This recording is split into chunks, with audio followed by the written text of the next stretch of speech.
解密卡域克教練組包括南門嘅副手荷蘭曼聯名宿伊雲斯、青訓教練賓尼恩啊。史提夫荷蘭係資深嘅助理教練，都熟悉高壓嘅環境，而活基治亦都識講多國嘅語言，擅長多國球員管理，曾經同卡域克共事過。伊雲斯熟悉更衣室嘅氣氛，賓尼恩熟悉青訓體系，為一線隊輸送青年才俊。莫神接手守門員訓練，注重技術同埋反應訓練啊。助理教練荷蘭長期擔任英格蘭主教練修夫基嘅助理，曾經仲喺車路士工作過6年時間，先後亦都輔助過保亞斯、希丁克、摩連奴、賓尼迪斯、干地、迪馬提奧，曾經被費比加斯稱為極具條理嘅教練頭腦啊。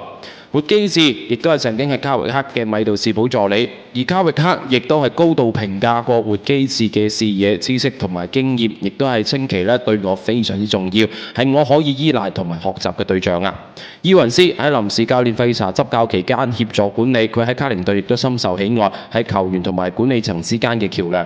賓尼恩係自2019年加入曼聯以嚟，一直執教 U18 同埋 U21嘅青年隊，熟悉青訓學院培養嘅球員，比如高比美路、泰萊費查等等，能夠為一線隊提供人才嘅銜接。2022年佢帶隊贏得青年足總杯，並且準確預測美路嘅未來潛力，因此被認為曼聯內部高度認可嘅教練啊。莫神曾經喺般尼工作過9年時間，2019年俾蘇斯克查引入曼聯。此前卡域克2021年臨時執教曼聯嘅時候，莫神仲曾經同前守門員教練哈提斯參與其中。